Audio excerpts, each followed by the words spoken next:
ওই কৌটোর মধ্যে কিন্তু শ্যামা চাল রয়েছে। তোমরা শ্যামা চাল চেনো কিনা আমি জানি না। এই দেখো, এটা হচ্ছে শ্যামা চাল। এটারই ভাত তৈরি করব আমি। একজন মানুষের জন্য কিন্তু এইটুকু শ্যামা চালই কিন্তু যথেষ্ট। আর এটা রান্না করার জন্য কিন্তু খুব কম সময় লাগে, মাত্র 2 মিনিটেই কিন্তু রান্না হয়ে যায়।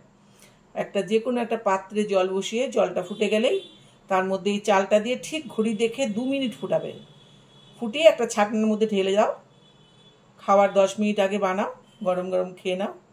তা দেখবে ভালোই লাগে খেতে। আমার তো খুব একটা সমস্যা হয় না। হয়তো ভাত 2-1 দিন পরে আবার গ্যাপ দিয়ে হয়তো খাই কোনো সময়।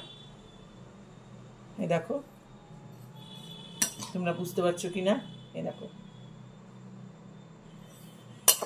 এটাকে বলে শ্যামা চাল। আর এইটারই সেম এই ধরনেরই একটা হয়, সেটা হয় কাউনের চাল বলে। আমরা ছোটোবেলায় দেখেছি, সেটা হলুদ হলুদ রঙের হয়। আর এই শ্যামা চালটা এই সাদা হয়, উপরের খোসাটা থাকে না। এই শ্যামা চালের কিন্তু অনেক রকম গুণ রয়েছে, যার জন্য কিন্তু এখন অনেকেই এই চালটা ব্যবহার করছে প্রতিদিনের জীবনে। আমি শ্যামা চালের দেখো ভাত তৈরি করেছি। আমি প্রায় দিনই এই শ্যামা চালের ভাত খাই। এই শ্যামা চালে কিন্তু অন্যান্য চালের তুলনায় কার্বোহাইড্রেটের পরিমাণটা কিন্তু অনেকটাই কম থাকে।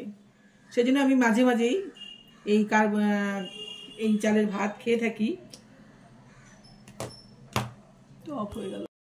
তবে তোমরা যারা নাকি ওয়েটটা কমাতে চাও, তারা কিন্তু ভাতের পরিবর্তে, নর্মাল ভাতের পরিবর্তে এই শ্যামা চালটা কিন্তু দুপুরের খাবার হিসাবে নিতে পারো। এই চালের ভাত কিন্তু প্রচণ্ড পুষ্টিকর এবং এতে ফাইবার প্রচুর পরিমাণে থাকে এবং অন্যান্য পুষ্টি উপাদানও কিন্তু এতে প্রচুর পরিমাণে থাকে। সেই জন্য আজকাল অনেকেই কিন্তু এই চালটাকে খাদ্য হিসাবে গ্রহণ করছে। যাদের শরীর বেশি মেদবহুল, যারা মেদ কমাতে চায়, তারা অনেকেই কিন্তু এই চালটা এখন খাদ্য হিসাবে গ্রহণ করছে। এটা কিন্তু কোনো ধান নয়, এটা এক ধরনের ঘাসের বীজ। কিন্তু এতে যেহেতু কার্বোহাইড্রেট কম থাকে এবং বিভিন্ন ধরনের পুষ্টি উপাদান বেশি থাকে, তাই কিন্তু এটাকে আজকাল অনেকেই খাদ্য হিসাবে গ্রহণ করছে। এই শ্যামা চালটা খুব সহজেই কিন্তু হজম হয়ে যায় এবং প্রচুর পরিমাণে ফাইবার থাকে, তাই শরীরের জন্য এটা ভীষণ উপকারী।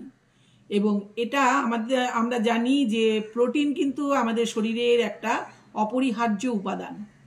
এই প্রোটিন কিন্তু এই চালে প্রচুর পরিমাণে থাকে। আয়রন, ক্যালসিয়াম, ম্যাগনেসিয়াম এবং ফসফরাসের মতো খনিজ পদার্থ, ভিটামিন B1, B3 মতো ভিটামিন কিন্তু এই চাল থেকে পাওয়া যায়।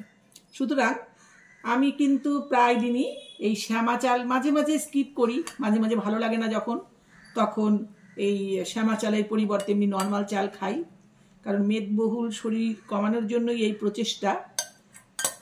তবে অনেকটা আমার কিন্তু ওয়েট লস হয়েছেও, শুধু এটা খেয়ে না, বিভিন্ন রকমভাবেই।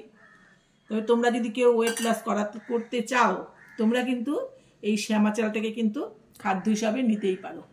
এই দেখো,